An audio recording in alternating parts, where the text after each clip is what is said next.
Hola a todos, bienvenidos a un nuevo episodio de PLF. ¿Cómo estás, Darío? Muy bien, ¿cómo andás? Para mí un honor y un placer siempre que en PLF tenemos algún invitado, y hoy sin lugar a dudas tenemos un invitado de lujo. Tuvimos muchos rabinos, historiadores, lingüistas, tuvimos un filósofo, Emanuel Taub, a quien también Darío conoce, pero tengo un placer ahora Ujú. de presentarles a Darío Stanschreiber, ¿cómo se pronuncia este? El Así, imposible. Steinschreiber. Tu hermano lo hizo más fácil, Darío Z. Sí, Seleccionó. Mauro Z. Mauro. Mauro. Cambió. Mauro Zeta, perdón. Sí, sí, Lo hizo más artístico, más. obvio. Muchos deben conocer a Darío, y para los que no conozcan, ahora le voy a pedir que se presente un poco, un divulgador del pensamiento, de la filosofía aquí en Argentina, pero yo lo conozco y es de lo que vamos a hablar hoy, de lo que yo llamo su vida pasada. Su vida pasada, que no tenía que ver tanto con la filosofía universal, aunque siempre tuvo que ver con eso, sino más que ver con el pensamiento judío y demás. Yo lo tuve como profesor, no sé si Darío se acuerda, como profesor del seminario Me rabínico, acuerdo. ¿no, Darío? Sí, señor. Me acuerdo. Tuve muchas vidas pasadas igual, ¿eh? La Bueno, judía una es, de. la judía es una más. Sí, es importante eso, porque si no ya es colocarlo en un lugar originario del que Ok. después uno se va. Y vos sabés, y vamos a hablar de esto seguro, que para mí lo judío es fragmentario, nunca es totalizante, no es sustantivo, no creo que uno es judío y después otras cosas, sino que creo que uno es la yuxtaposición fragmentaria de muchas identidades, una de las cuales es la judía. ¿No? Esa es un poco siempre mi postura en relación a mi identidad, que no es negarla, todo lo contrario, es liberarla de los dogmatismos totalizantes. Pero quiero decir esto porque está bueno cómo me introducís, porque no es que en mi vida pasada yo era más fiel a mi esencia. Yo no creo en las esencias. En todo Ujú. caso, venía surfeando por distintas modalidades y tuve un paso por el mundo judío muy interesante. Eso es lo que me refiero, por supuesto, y esto es lo que me mata de hablar con filósofos, que cada palabra que decís luego va a ser puesta en cuestión, ¿no? Son como los rabinos que agarran un fragmento de la Torá, de la Biblia, y le dan 20.000 vueltas. Los filósofos decís algo, pero bueno, es como siempre los filósofos, los rabinos y los psicólogos tenés que tener siempre cuidado con lo que hablás, porque cualquier palabra de más puede ser usada en tu contra. Pero lo que quería hacer énfasis, y es, digamos, la idea de este canal de divulgación que es PLF, es poder hablar con nivel de temas que estén relacionados con lo judío, por lo cual hoy en tus últimos años especialmente, tu divulgación a nivel académica y demás tuvo que ver sobre todo con la filosofía. Todos los libros que he leído, filosofía en 11 frases, filosofía a martillazos y demás, pero al Darío que yo conocí por sobre todo, tenía que ver con su paso en el seminario, que ahora quiero que nos cuentes un poco esa biografía más o menos, pero por sobre todo con dos libros o dos producciones de libros, el post-judaísmo, digamos, el pensar lo judío, y por el otro lado el postjudaísmo uno y 2. Eso es como recolección de fragmentos. A eso es lo que me refiero de un valor quizás que en esta fragmentación de la identidad en un momento tuvo un valor, digamos, una praxis en el día a día o en la producción de conocimientos, que para mí siempre me resultó muy interesante. Así que, Darío, más allá de lo que yo te presente, ¿cómo te presentarías vos en relación a esa parte de tu identidad que tiene que ver con lo judío? Bueno, algo dije recién, mientras te escuchaba, además como que voy por el quiero retruco, ¿no? Que es, yo hasta te diría que cuando lo judío fue objeto de análisis, en mi caso, y que tuvo como producto estos libros que vos comentás, yo siento que era menos judío que ahora, donde lo judío no es objeto de mi investigación, pero sí siento que todo lo hago desde una subjetividad al interior de la cual lo judío es determinante. No es totalizante, pero es determinante. Quiero decir, yo hace años que vengo trabajando, para dar un ejemplo, como tema fundamental en todo lo que hago, la cuestión de la otredad. Y todo lo que tengo para decir sobre el otro tiene una fuerte raíz judía. Lo que pasa que no es una raíz judía en el sentido canónico. Probablemente no me aprobarían un programa académico de estudios judíos a partir de la bibliografía que yo manejo. Ahora, yo puedo tomar cualquiera de los pensadores con los que pienso hoy la realidad y encontrarle esa beta judía. Por ejemplo, un pensador que a mí me fascina es Jacques Derrida. Y Jacques Derrida es una explosión de judaísmo, sobre todo en la última etapa de su obra, más allá de que no haya una insistencia en adherirse justamente al canon. Y yo creo que si algo ha caracterizado lo judío en un sentido realmente muy intenso y productivo y creativo, es esa cuestión hibrí, ¿no? De estar siempre como cruzando, como transgrediendo, como proviniendo y yendo más allá de lo que se espera que uno sea. Digo, la voz para jugar con la literatura judía incluso, la voz que llama a Abraham y le dice, Lej Leja, ¿no?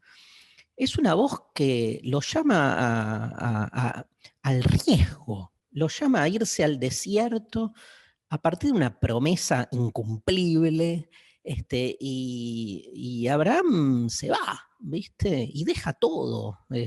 Yo no hago otra cosa en la vida que dejar todo el tiempo. Me siento muy identificado con esa figura. Me siento como lo trabajó Levinas o lo trabajó Hegel en su momento, en términos identitarios. Soy más Abraham que Ulises. O sea, no quiero volver a mi tierra, pero porque no creo que haya una tierra original. Y creo ¿Y si que una tierra prometida o tampoco? sí, pero viste que, me encanta eso, pero viste que la tierra prometida, en la medida en que no esté planificada ni diseñada, sino yo creo que justamente la tierra prometida es el otro, lo otro, eso otro que uno no sabe.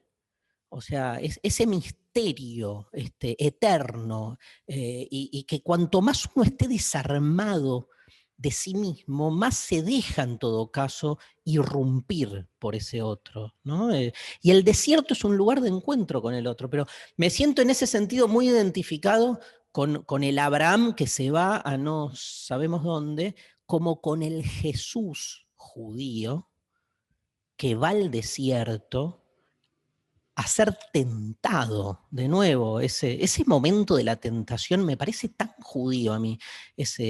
Y bueno, nada, sabemos que lamentablemente esa interna de la AMIA que fue la creación del cristianismo, ¿no? Porque no fue más que una interna entre judíos, que dio uno de las religiones más importantes de Sí, pero Occidente.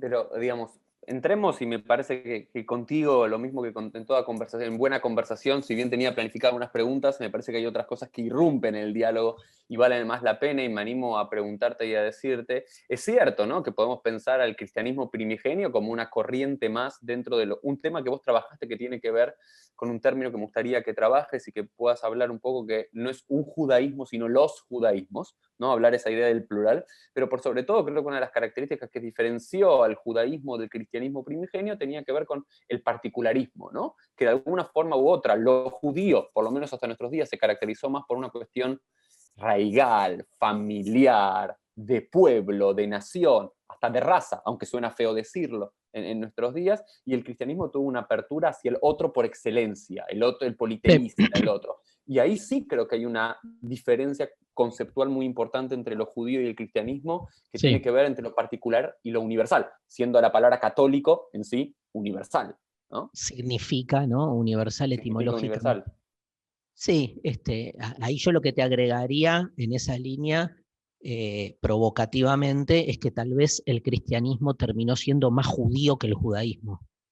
Por ahí, en términos institucionales, porque ese arraigue a lo raigal, ese particularismo, digo, para mí, y desde mi lectura, no se sustenta más que en una cuestión institucional política, digo, en una decisión de leer, de leer desde cierta perspectiva, la historia y las fuentes. Digo, me parece, y vos sos el experto, ¿no? Pero me parece que uno puede encontrar, como siempre, y eso lo hace tan sacro y tan genial a la Biblia, puede encontrar de todo, ¿viste? Podés encontrar la fundamentación del pueblo elegido, me queda más que claro, como podés encontrar la apertura indiscriminada hospitalaria al extranjero y a la mixtura constituyente de nuestro pueblo, que cuando sale de Mitzrayim sale mixto, ¿no? Digo, todo el tiempo está en una relación muy ambigua donde o masacra y extermina a otros pueblos o termina absolutamente asimilándose con ellos. Entonces, digamos, a lo que voy es, toda fundamentación epistemológica no deja de ser una fundamentación política, en el sentido de que se busca demostrar el particularismo judío a partir de ciertas lecturas de las fuentes, cuando lo que hay detrás de ahí es una decisión de construir un tipo de pueblo que ya en la modernidad, un pueblo que empieza a cerrarse en sus propias fronteras identitarias a partir como de la exclusión del otro. Ahora, digo una última cosa en relación a esto. Eh, Hay muchísimos más judíos autopercibidos, término que, viste, lo metimos nosotros, los judíos, lo de la autopercepción judía, que ahora está tan de moda con la cuestión de la deconstrucción y de la identidad sexual. Los primeros que empezamos a romper las bolas con yo me autopercibo judío más allá de lo que diga la halajá, ¿no? Como hoy alguien puede decir me autopercibo de otro género más allá de lo que piensan de mí. Me parece que hay un montón de judíos y judías, volviendo con el tema, que no se sienten para nada representados con ninguno de los parámetros institucionales que rigen eh, como criterio de judaidad, y nadie les quita, digo, su autopercepción, su deseo, su amor, su relación, digamos, histórica, literaria. Literaria no es poco, es todo, si somos esos relatos. Si el texto, somos hijos de un texto aparte, digamos, imagínate, o sea, somos literatura pura. Ahora, hay algo ahí que, sin embargo, evidentemente se juega en otro lugar, pero se lo esconde. ¿Qué es lo que se juega en otro lugar, pero se esconde? Se pone siempre a debatir una hermenéutica del canon acerca de lo que es el judío correcto, y detrás de ahí lo que se está jugando es otra cosa. Se está, perdón que sea tan burdo, No, no, no. se está jugando la cuota, ¿viste? Se está jugando las donaciones, se está jugando la plata, se está jugando el poder. Eso es lo que a mí me hace ruido. O sea, Sí, si jugamos a la hermenéutica, juguemos a la hermenéutica. No me sí. disfracen de hermenéutica una compulsa de poder, ¿no? Que no digo que sea propia, no es de los judíos, es No, propia porque de... si fuese por el dinero, a más apertura y a menos límites, tendrías más gente aportando en la cuota. Entonces, desde el punto de vista lineal económico, no, es Te esa, quiero, digamos, te quiero. no, no, pero yo te sigo la misma lógica, Darío, desde el punto de vista, si yo quiero entrar más y que haya más fieles en AMIA, en mi sinagoga y demás, bajo más el límite de autopercepción de lo judío, hasta, no sé decir shalom y estoy dentro, digo, bueno, estoy dentro, paga la cuota. No, pero No soy bueno en administración de empresas, pero te juro que no, alguna lógica debe haber, porque si no lo hubieran hecho. no, pero yo lo que digo que es interesante, quiero decir dos cosas, ¿no? Para hablar con vos, Darío. La verdad que PLF es una excusa simplemente para volver a hablar porque te extraño. Y cada tanto en Twitter me pinchás un poco con algunas cosas, como aprobar la paternalidad y otras cosas así. Pero estaba pensando algo. Lo primero es que leí un libro hace poco de una autora de Estados Unidos que trabaja el tema de Jew, el término, un libro entero trabajando el tema de judío. Y dice algo muy interesante que es, los judíos no nos apropiamos del término judío hasta el siglo XIX. Hasta el siglo XIX, en la mayoría de las fuentes judías no se usa el término judío, yehudí, de ay, o judeo y demás, esos son los cristianos, el otro que se percibe al otro como judío. Entonces, hasta el día de hoy, que es interesante, los propios judíos no somos totalmente dueños del término judío. ¿no? Sobre Sí. quién es y quién no es. Entonces, eso ya me parece como una idea interesante. Y en relación a eso, te pregunto, por supuesto, el tema de la halajá, quién es judío, si es de madre judía o converso, si es del padre y demás, yo creo que es una discusión que hoy en día ya cierto sector del judaísmo, que es el judaísmo reformista y demás, ya dio por terminada esa discusión, digamos, a nivel institucional, por lo cual yo siento de verdad que hay gran parte de judíos que quizás por la halajá, por otros no serían considerados como judíos halágicos, pero por supuesto, para mí, digamos, son parte del pueblo judío en un sentido amplio, eso me parece que es innegable para todos. Simplemente una cuestión ritual y una pelea rabínica que la seguiremos teniendo hasta el fin de los tiempos, porque de eso nos caracterizamos en los últimos 2000 años. La pregunta, Darío, es dos cosas, ¿no? Uno, ¿qué es posjudaísmo? ¿Por qué titulaste dos obras que compilaste de diferentes autores posjudaísmo en vez de judaísmo? ¿Cuál es la diferencia? No, a ver, vuelvo al inicio de la charla. Yo, primero y principal, tomo partido por una concepción no esencialista ni sustantiva de la realidad y por lo tanto de la identidad. O sea, yo creo que los seres humanos somos como alcauciles, ¿viste? Somos una yuxtaposición de hojitas. Y somos un poco de todo. O sea, La caucil tiene un probablemente corazón, Darío, que es el la parte más corazón, rica para hacer un el, omelette. el corazón no es parte del fruto, es parte del tallo, el fruto del alcaucil. Mm, Es muy mm, interesante eso, porque no es, me gustó, me gustó. es un fruto muy, justamente muy exótico por eso, porque no es más que una yuxtaposición de hojas.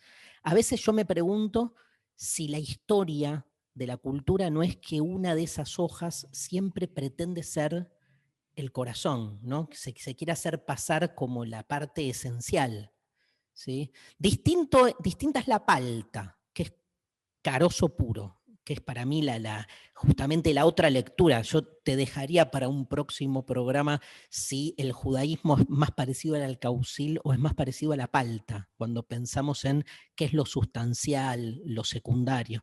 Como yo no tengo una concepción sustantiva, primero de la persona, o sea, yo soy una mezcla permanente de acontecimientos que me constituyen en mi subjetividad.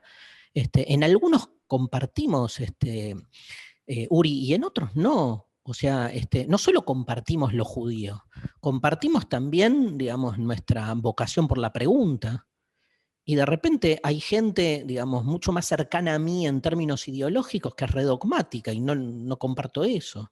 Probablemente no compartamos un posicionamiento político, vos y yo, pero eso también a mí me hace. O sea, yo soy ese compendio, soy judío, soy de izquierda, soy peronista, soy de filosofía, soy porteño, no es poco. ¿Viste? Soy, hasta te diría, soy bilardista. Y uno dice, ¿qué mierda tiene que ver una concepción futbolística? Pero todo hace, digo. Y te vuelvo a repetir, yo no creo que haya una naturaleza primigenia por sobre el resto. En general, las lecturas esencialistas de lo judío se definen distinto. Vos sos judío y luego el resto de las características convergen en vos, pero como secundarias, Sí, son ¿viste? accidentes. Son Son como como accidentes, accidentes históricos justamente. que naciste en Argentina, pero, ok, Bueno, ahí comparto tenés, en eso. ahí llegó el posjudaísmo, pero ahí tenés un famoso debate que a mí me encanta, que es el del hablar de judeo argentino o argentino judío. ¿Qué pones primero? Si sos judeo argentino o argentino judío. Y viste que siempre va con un guión. Y bueno, hace rato que no soy el primero que digo esto. Se lo escuché a Manuela Fingeret en su momento, a otra gente, como que la gran cuestión de la identidad judío-argentina es discutir el guión, ¿no? Que es lo que de algún modo nos define. Y nos define distintos. No es lo mismo ser judeo argentino que judeo brasileño. Y no es lo mismo, y vos conocés como yo un montón de gente judía no porteña, no es lo mismo ser judío en Mendoza, hoy, o en Rosario, y ni hablar ser judío en Rosario, pero no pertenecer a las instituciones judías de Rosario, que ser, digamos, nada, judío hoy en Marruecos, ¿viste? Evidentemente no hay para mí una naturaleza. Esa forma de pensar la realidad fragmentaria, ¿viste? Porque para mí, o sea, repito, no reniego ni niego la importancia que tienen los judíos, pero no lo sustancializo. Eso se inscribe dentro en la filosofía de lo que se llama el pensamiento postestructuralista o postmoderno, que es un pensamiento postesencialista. Digo, entonces, en su momento, cuando tiré la idea de posjudaísmo, era justamente esta idea de que no hay un judaísmo único ni canónico. Por eso mi frase favorita en esos libros era: no existe el judaísmo, sino los judíos. Y en todo caso, judaísmo es la interpretación que ciertos judíos hacen de una, digamos, lectura originaria de la nada, ¿no? Porque no es que hay un lugar donde la cosa empieza. O sea, no hay un origen que uno pueda, yo sé que en esto nos vamos a diferenciar, que uno diga, bueno, a ver, hay un texto, la Torá. Luego hay una hermenéutica abierta donde tenés diferentes interpretaciones. No, para mí la Torá es una interpretación más. Porque también la Torá fue en su momento canonizada, se dejaron textos afuera, hay un montón de conflictos de interpretación. Sí, Digo, yo lo que yo siempre le critico, y lo digo así públicamente en esto, a Darío y a otros más de la izquierda del judaísmo y más del laicismo y demás, que para mí tenemos muchas más cosas en común que lo que nos diferencia. Y para mí lo que vos acabas de decir, hay una frase muy famosa de Abraham Yoshua Heschel, que decía: la Torá es un midrash en sí mismo. Que el primer midrash, claro. la primera interpretación del judaísmo es el midrash. Y yo también no creo que es una... que hay una hermenéutica y una elección en sí, pero no me quedo necesariamente en ese guión, ¿sí? En ese punto medio, sino que lo vivo. Digo, hay momentos que cuando estoy en un congreso de judíos a nivel mundial, lo que más me identifica es lo argentino, porque somos todos judíos. Está En buenísimo. Argentina, cuando hay un 99% de no judíos, bueno, lo que más me identifica en este momento de mi vida, en esta circunstancia, es ser judío. Cuando voy a la cancha, cuando se podía ir a la cancha, que fui 2 veces en mi vida, pero cuando se podía ir, bueno, lo que más me identificaba era ser de Boca. Pero, digamos, sí, yo Sí, creo... pero es cierto, Uri, vos tenés una particularidad, digamos, en tu manera de problematizar los judíos. Por eso sos muy judío, por tu insistencia en problematizar. Pero convengamos que, digamos, venimos de una batalla cultural al interior de la judeidad, donde el tema está puesto justamente en esa antinomia entre una lectura de lo judío que busca sustancializarse y que lo pone de manera prevalente. O sea, primero sos judío y después sos el resto. Entonces, yo creo que eso es lo que hay que deconstruir. Hay que entender que esas son formas, nada, de posicionarse. Lo mismo se hace en otros O es quizás lugares. un remanente, o quizás, me permitiría decir, Darío, pensar contigo, es quizás un remanente de lo que quedó de un antisemitismo,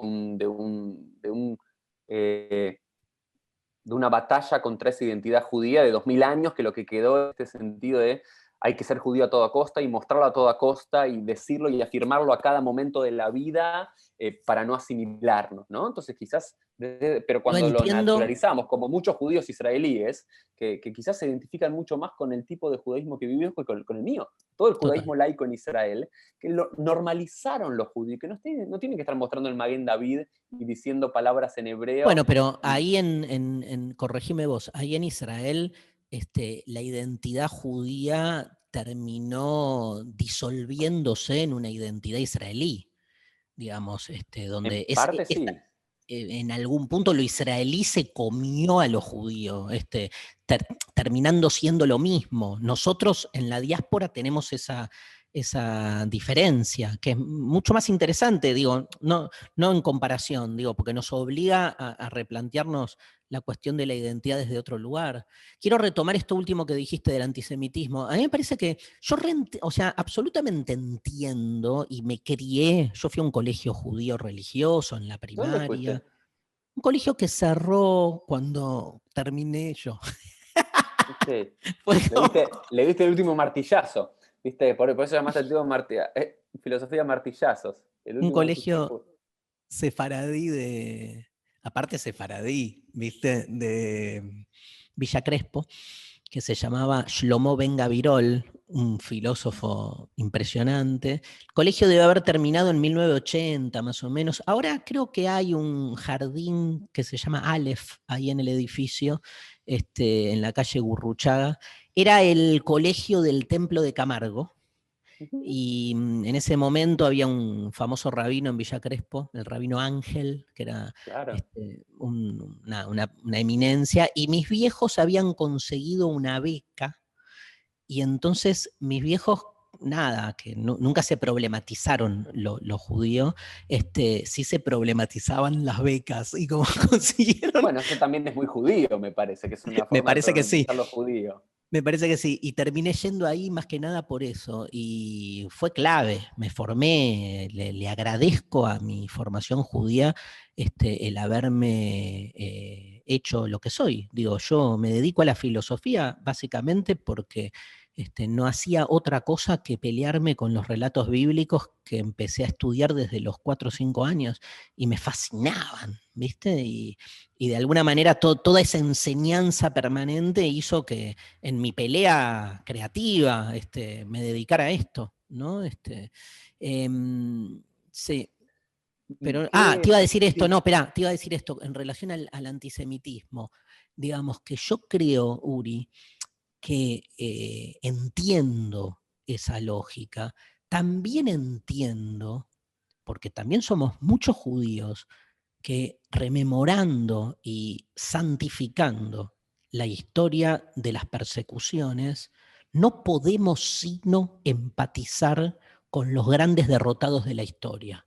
Entonces, te puede pegar de dos maneras, o sea, te puede pegar cerrándote y volviéndote un dominante, diciendo para sobrevivir solo me cabe entonces la posesión de la fuerza. A mí no me cabe esa lectura, a mí me cabe la lectura opuesta. O sea, yo siento mirá lo que te voy a decir, siento que hasta mis posiciones de izquierda se las debo al judaísmo, porque no puedo sino sentir esa empatía como judío con todos los comillas judíos de la historia que son permanentemente sacrificados, ¿viste? Y perseguidos. Entonces no hay una lectura única, porque si no es caer en la receta fácil de nos persiguieron siempre, entonces, ¿viste?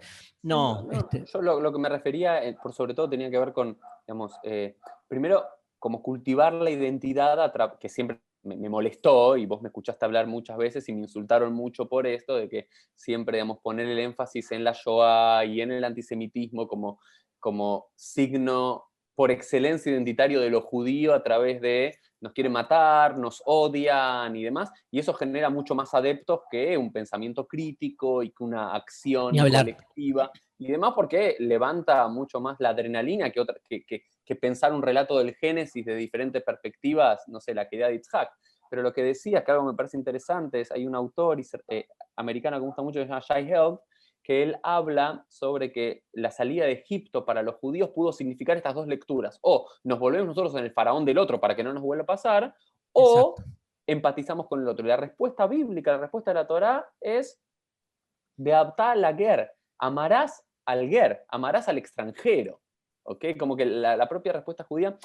Pero hay algo que a mí me resulta siempre interesante, y creo que me gustaría alguna reflexión tuya al respecto, que el judío más de derecha y el judío más de izquierda, el judío más libertario y el judío más comunista, siempre va a encontrar eco en su filosofía, en su doctrina, en el judaísmo. ¿No? Por ejemplo, hay muchas veces que, no sé, vamos a decir algo en Twitter, hay gente que dice, no entiendo cómo puede haber peronistas judíos. Y seguramente vos desde tu lugar decís, no entiendo cómo puede haber judíos no peronistas.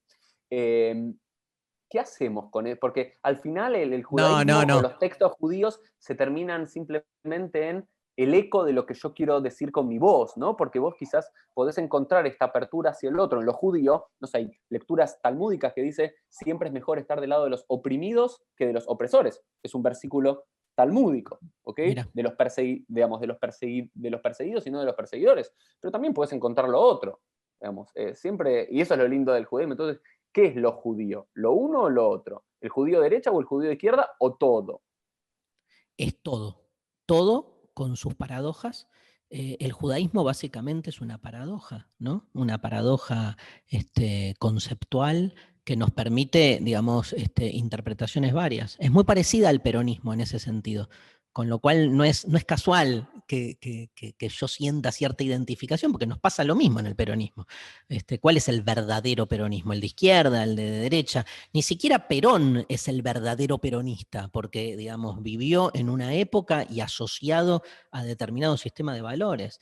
Con el judaísmo pasa lo mismo. A mí me parece, digamos, yo haría una diferencia que la hago también en términos políticos, que es entre un mundo judío que se permite la convivencia democrática y entender el conflicto como algo, digamos, creativo, como algo nutritivo, y un judaísmo, por otro lado, que busca permanentemente restringir y monopolizar el nombre de los judíos para una parte que siempre, no es casual, coincide con la parte dominante y con aquellos que sostienen sus privilegios a partir de la homologación con la identidad.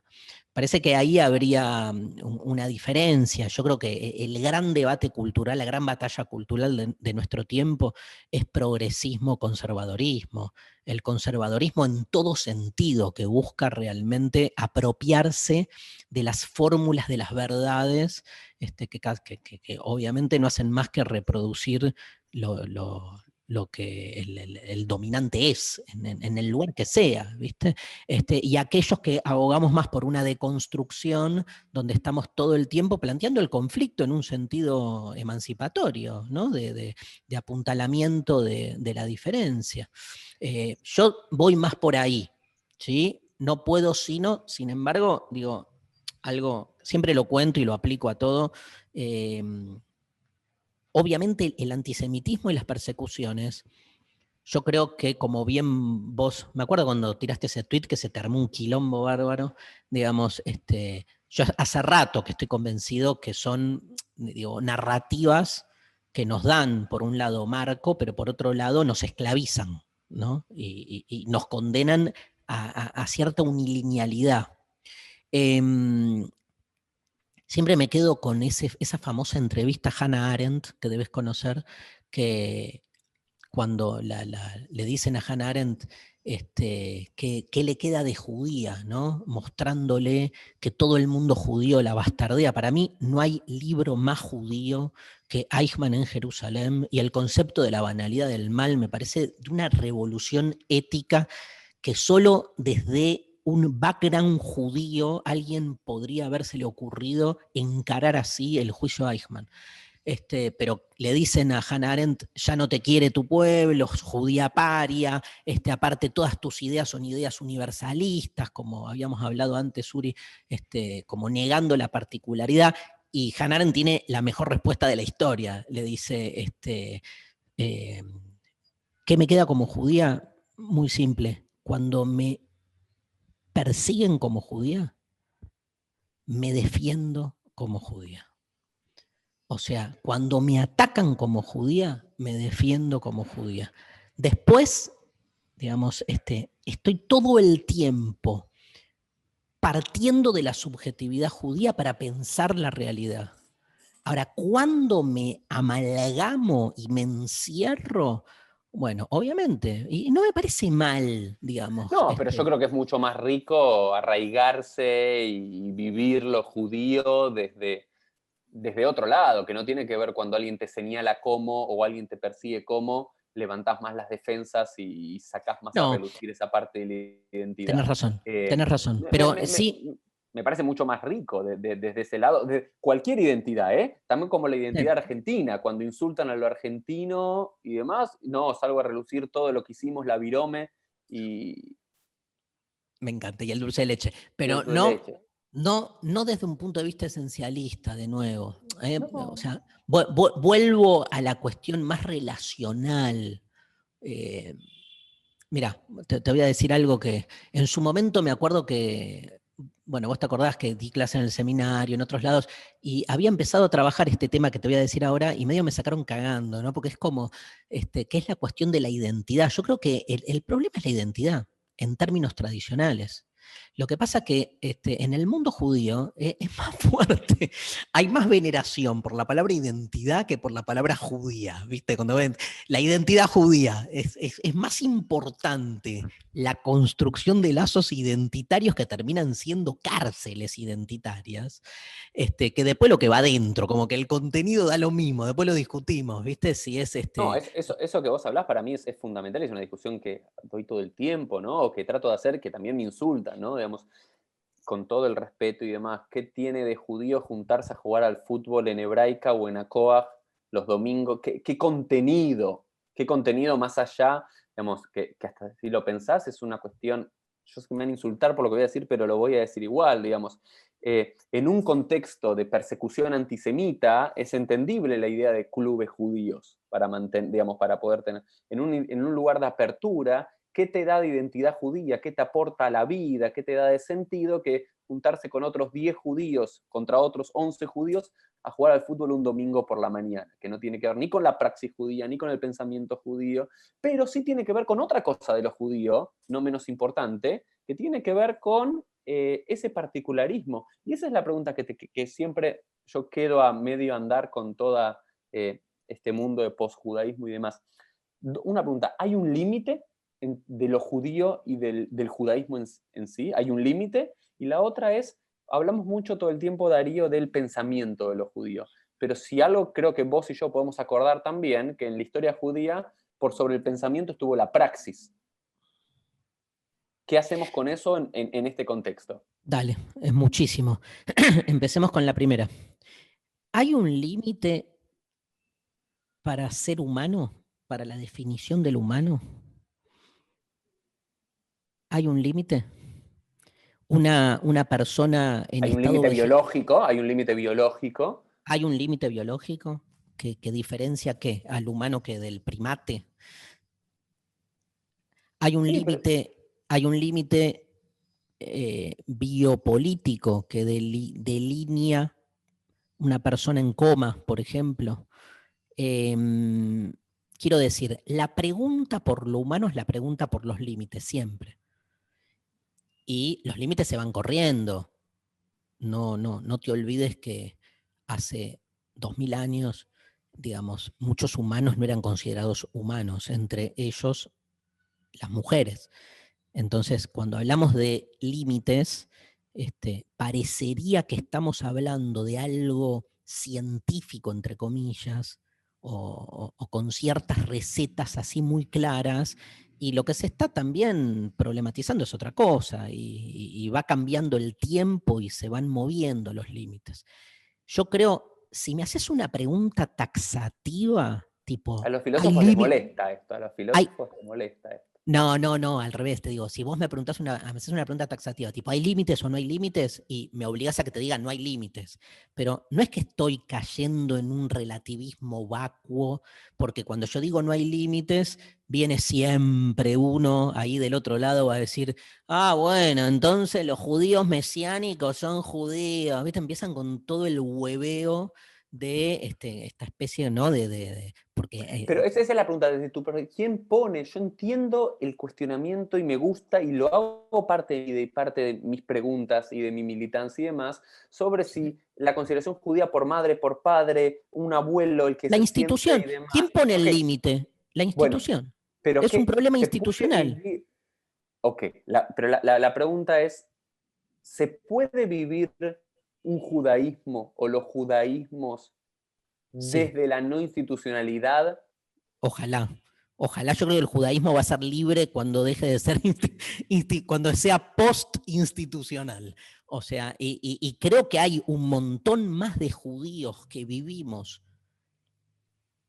lo judío de una manera diferente a cómo lo vive un judío institucionalizado que por lo tanto no puede admitir, como te pasó a vos recién, te digo, no, yo no te interrumpí, ¿no? pero no coincido. Yo creo que ese judío que va al club y vive su judaísmo yendo una vez por semana a jugar al fútbol con amigos judíos, em, eso es un contenido, eso es un contenido. El problema es cuando esa persona cree que tiene una supremacía moral sobre el resto. Y dice, ah, no, yo soy más judío que vos porque soy socio de Maccabi. Anda a cagar, boludo. No, ahí no.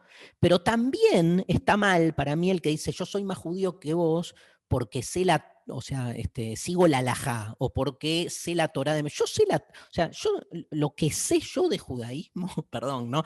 Pero sé un montón.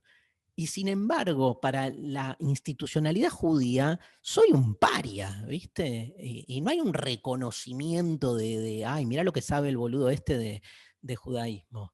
Es más, hasta podría decirte que soy, con todo lo que te decía al principio, en mi laburo de divulgación filosófica, bajo línea judía como loco. Y volviendo a la frase de Hannah Arendt, cuando vos te fijas en todos esos trolls que me salen a matar cada Judío tanto. está primero. Primero, primero judío. Sí, sí, Judío, sí. pero todo el tiempo, ¿eh? Porque solo un judío puede ser deconstructivista, puede estar en contra del orden. Judío, primero. Son los que más entienden, en realidad, digamos, lo que está pasando.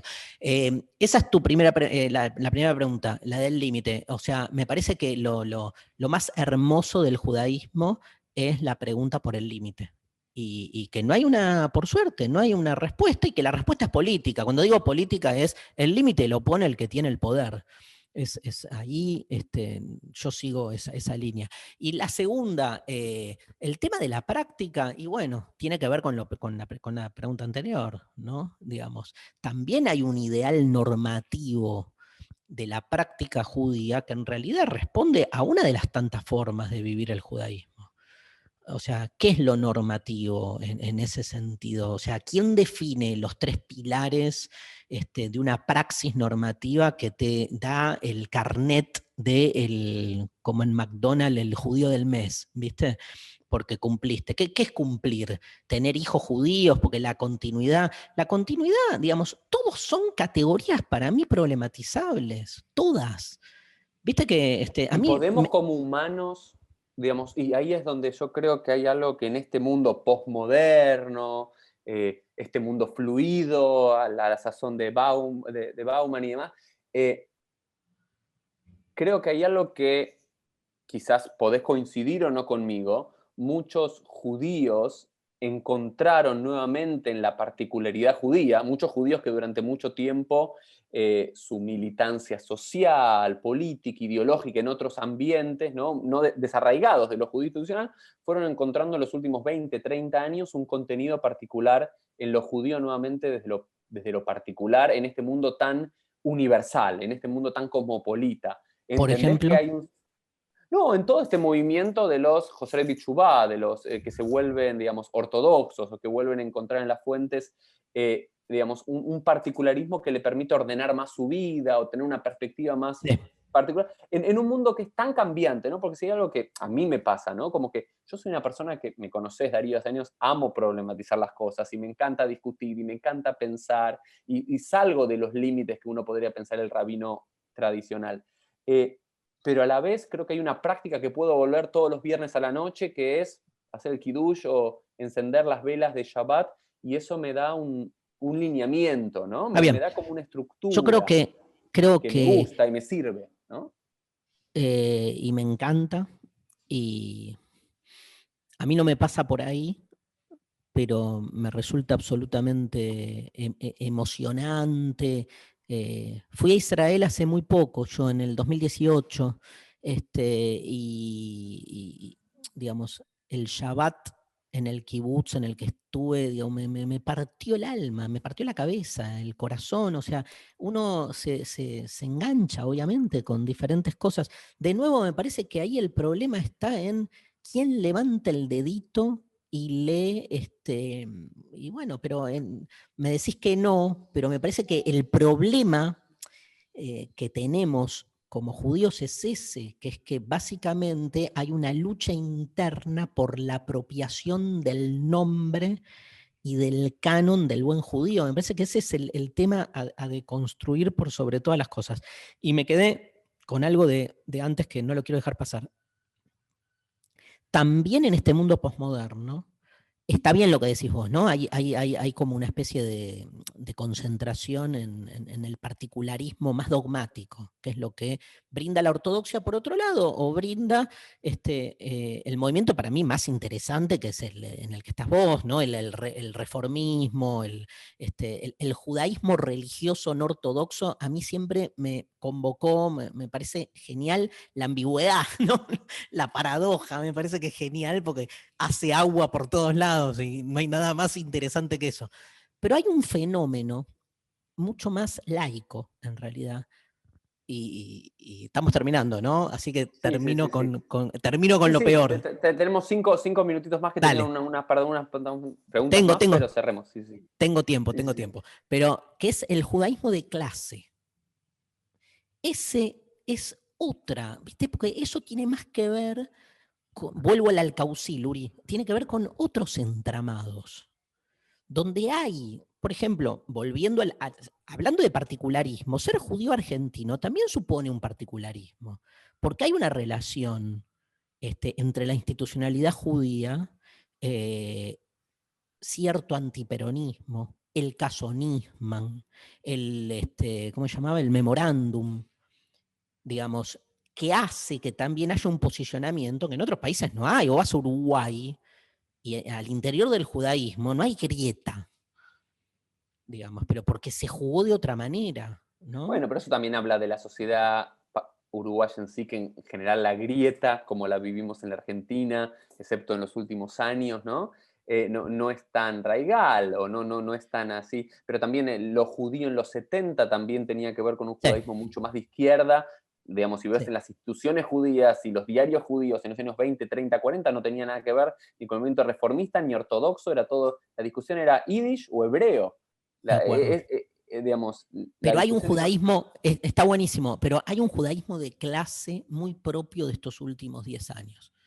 ¿Qué? El judaísmo de country, la cantrificación identitaria, porque no me preocupa el country como lugar, me preocupa el country cerebral, la idea, digamos, que nos Country quedó, cerebral, me gusta, me gusta. es que quedó, viste, el pilote famoso de las instituciones, ya a esta altura, claramente, o sea, no podemos seguir pensando que habla de la seguridad, o en todo caso, repensemos la idea de seguridad, porque ser judío es estar del pilote para adentro, y eso marca toda una forma de relacionarte también, que a mí no, digamos, me hace ruido, o sea, acordate que cuando yo trabajé en mis últimos proyectos al interior, y remarco en la palabra interior del mundo judío, que fue Shock, que fue un proyecto financiado por el Joint, era hacer el pesaje urbano, salir a las plazas, trabajar justamente ese tipo de relación más fragmentaria con la identidad, ¿no? Y sobre todo con el judío no institucionalizado. Eso me parece maravilloso. Bueno, podría hablar de muchísimas otras cosas, pero me gustaría terminar con una pregunta y después siempre con los invitados de PLF tenemos como un pequeño ping-pong, que hago una pregunta rápida, respondan rápido de temas así como para que quede después compaginado. Eh, Cuando hablas de filosofía judía o de filósofos judíos, ¿sí? Primero me gustaría decir cuál es tu definición o cuál es tu aproximación a eso. ¿Ok? Y la segunda es para los que quieran, que están escuchando este podcast o viéndolo y que quieran leer algunos autores que vos metés dentro del esquema de filosofía judía, que vos, como sabés, es de vuelta. No necesariamente todos compartes quiénes están adentro y quiénes están afuera de ese canon. ¿A quiénes podrían para que puedan leer y nutrirse? Es el mismo problema lo tenemos en filosofía con otras alambradas conceptuales. Por ejemplo, ¿qué es un filósofo contemporáneo? Hay un quilombo ahí, porque hay carreras que ¿Dónde te meten termina a, la modernidad? ¿Dónde empieza lo contemporáneo? y te meten a Hegel en filosofía contemporánea, porque, y vos decís, Hegel, ¿viste? No había WhatsApp en esa época, digamos, como para que sea contemporáneo. Tenés esa discusión. En el mundo judío, digamos, institucionalizado, es más duro porque es muy canónico a la hora de armar la lista de quién es filósofo judío y quién no. Sobre todo porque parte de una idea que es que un filósofo judío es alguien que habla de judaísmo. Y ahí tenés una primera diferencia, digamos, Hannah Arendt era filósofa judía, escribió sobre judaísmo, pero, digamos, vos podés decir hasta qué punto realmente está haciendo filosofía judía. Cualquier rabino te diría que no. Y sin embargo, me parece los textos, la tradición judía, los textos que escribió Hannah Arendt sobre judaísmo me parecen fundamentales. Ni hablar Eichmann en Jerusalén, para mí es un texto fundamental para repensar la ética. A mí me gusta todo aquel en el que reconozco una subjetividad judía que no trabaja lo judío directamente, pero que desde esa subjetividad aporta a los debates universales desde el lugar clave de lo judío, que es la diferencia. Para mí lo judío es básicamente sinónimo de diferencia, porque judío es lo que nunca Occidente pudo terminar de asimilar. Es un resto, dice Agamben, ¿no? Un resto, es algo que está siempre ahí molestando, porque no entra en las categorías identitarias de Occidente, no pudo terminar de helenizarse, o sea, el pensamiento griego no pudo terminar de apropiárselo, ¿no? Es ese resto, es ese famoso problema judío, ¿no? Esa idea moderna de la cuestión judía, que como problema judío, como trabajó muy bien Milner en un librazo, dice, al problema judío solo pudo dársele una solución final, ¿no? Porque a los problemas hay que resolverlos. Y ahí está justamente la cuestión, que ¿por qué hay que resolver el problema? Lo judío nos permite problematizar la naturaleza de lo humano. La idea de marrano es una idea que excede nuestra identidad judía. En la modernidad, Uri, todos somos marranos, porque todos somos una mezcla, un ocultamiento, una traición, una mixtura. Fíjate que uno puede hacer como una historia secreta de lo judío para entender en realidad universalmente a lo humano, ¿no? Desde ese resto, de eso que no cierra. A mí me gustan los judíos que quedan en los márgenes, que obviamente desde este lugar generan problemas. Yo si diera una materia llamada filosofía judía, obviamente empezaría con Pablo de Tarso, número uno, y analizar el conflicto que plantea Pablo en las cartas, sobre todo en todas las cartas, con la interpretación de los textos. Ni hablar que seguiría con Spinoza, que me parece fascinante. El mundo judío ya como medio lo perdonó a Spinoza, no era, pero en la época Bueno, Ben mía, Gurión, se lo debemos a Ben Gurión eso. tenés razón, en la época mía todavía era mala palabra en Spinoza. Después, obviamente, trabajaría Marx. No puedo no trabajar el pensamiento de Marx y ese libro tan problemático que es La cuestión judía, que es un libro que Marx escribe a los 26 años, libro por el que lo acusan de antisemita a Marx, que me parece fundamental entender esa lectura de la identidad. Y ni hablar todo el debate Buber, me encanta todo eso, pero las dos figuras emblemáticas del fin del siglo XX, que son Emmanuel Levinas y Jacques Derrida, dos pensadores que están todo el tiempo volviendo sobre la problematización de los judíos. O sea, todo eso esa es mi filosofía judía, digamos. Pero, o sea, Hegel me encanta, Rosenzweig me encanta. O sea, a mí los libros de exégesis bíblica, pero te digo, están a la altura de mis libros de cabecera. La traducción del Bereshit que hizo Daniel Kolodenko, ¿la tenés? La de Divina, sí. El origen de las Divina, diferencias. El origen de las diferencias. Ese Estamos libro es esperando un... el del Éxodo todavía, que dice que ya va a pero llegar. no. sí, sí, sigue, y si mientras siga haciendo de médico en esta fragmentación que tenemos de la identidad, pero digamos, incluso el texto de Ederi, este texto que editó La el traducción de seminario, la Torá. la La traducción de la traducción de la Torá, Torá. De Deri. toda la parte crítica, es un tratado filosófico. A mí me partió la cabeza. El tema es cómo lo lees. Vos lo podés leer burocráticamente y empezar a rezar diciendo y no entender un pomo lo que estás leyendo, repitiendo como un loro. O que eso realmente, viste, cada nota a pie de ese comentario crítico de Deri, de esa traducción, a mí, me acuerdo cuando trabajaba en Tarbut, que yo estaba enamorado tenía el primero, el Bereshit, y en Tarbut me regalaron todos los libros. Fue como un regalo para mi cumpleaños o algo por el estilo. Y fue un regalo hermoso que los tengo acá atesorados y cada tanto vuelvo. Bueno, eso de volver es muy, muy judío también, ¿no? Me parece que hay dos cosas siempre cuando terminamos un tratado talmúdico, creo que debería estar también al final de cada uno de los libros, ¿no? Que yo siempre decimos en arameo, Adran Alaj, volveremos a ti. Cada vez que terminamos un tratado de Talmud se dice volveremos al libro, que es algo maravilloso. Y lo otro que Obvio. decías es que el Talmud, en relación a la pregunta, el Talmud muchas discusiones alágicas las termina en teiku, que es como terminarlas, literalmente dice, en tablas. ¿Okay? Como algo que Claro. termina abierto. Otros dicen ilgeta que la alhaja queda como, la ley queda como, y otros que queda abierto, no sabemos cómo queda, pero Ujú. convivimos con eso. Entonces también me encanta la idea de convivir con la pregunta, la duda y el cuestionamiento. Y ahora para terminar y no robarte más tiempo, un ping-pong final, Darío, y te despido. Vale. ¿Bien? Habla el inconsciente, no la pienso, de una. No pienses, no pienses, ¿no? Sí, no hay que pensar, ¿no? La primera es, si no vivieses en este momento de la historia, ¿en qué otro momento de la historia judía quisieras renacer? La salida de Mitzrayim, de una. La salida ahí al desierto, me parece una cosa increíble. Estás pensando demasiado, muy filosófico, estás pensando demasiado. ¿Un personaje judío de la historia que te hubiese gustado tomarte un cafecito? Ay, mi amor. Wow. Noé, Noah, ahí. Me parece un personaje fascinante.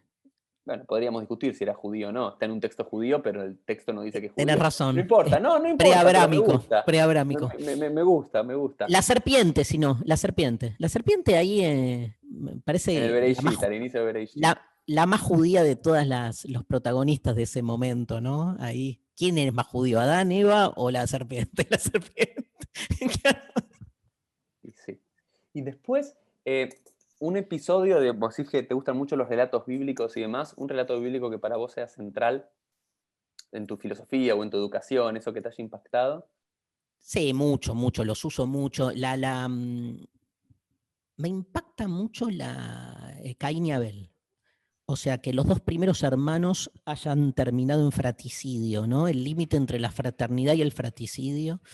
Y me impacta mucho, Uri, que, digamos, cómo a partir el exilio, llamémoslo así, de Caín, cuando uno hace el recorrido genealógico, sabes que llega a Ruth, los hijos de los moabitas, y de Ruth es ascendencia directa al final de todo, no solo del rey David, sino de El Jesús. Mesías. Ah, vos Este, decís Jesús, yo voy a decir el Mesías, te la Mira, retruco. no sé si es de Caín o de. No, No, no, no, no no, era. no, no, no. De los moabitas, es Sí, sí, sí. de Lot. De Del Lot in- con. Sí, eso. de Lot cuando se acuesta con sus dos hijas inconsciente. Uno de los hijos de ahí termina siendo. Eso, Moab, uno de los dos Moab. hijos da luz a Moab, Moab un par de generaciones después, Ruth es la madre del rey David, según la genealogía cristiana de Jesús, y de la genealogía judía del Mesías, ¿no? Porque va a ser un Tremendo. descendiente Me de encanta David, ¿no? todo Sodoma y Gomorra me parece fascinante también. Toda esa historia me parece increíble con el incesto, con todo. Aparte, no es solo el incesto, porque no es tipo, che, garchémonos a nuestro No, padre. y te sumo una más, porque también ahí en esa línea genealógica está Tamar, que Está Tamar. Tamar se acuesta, se hace pasar por prostituta para acostarse con su suegro, con Yehudá. que también es madre de la línea davídica mesiánica. Amo. Así que Tamar es la de Onán, ¿no? sí, sí, sí. Claro. Es La- sí, o- sí, la primera esposa de Onán. Onán arrojando la simiente a la tierra me parece una cosa fascinante, pero no, en el colegio no me la daban, ¿viste? Esas se saltean, se Esa saltean. se Las saltea. buenas te las salteas. Después, dos más para cerrar. ¿Qué mensaje crees que tiene el judaísmo para hoy en día, para el mundo? No creo que haya un judaísmo, creo que hay mensajes varios, y bueno, insisto y ratifico en el mensaje de eso, de empatía con los derrotados, que hace a nuestra historia y hace al futuro. Me parece que si lo judío puede todavía generar algo, es esa transferencia con los grandes derrotados de la historia en pos de su redención. Digo, como decía Benjamin, se trata un poco de rememorar para redimir, ¿no? Hacer justicia justamente con los que no están.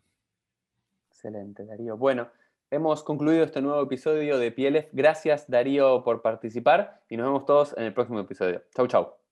Bye.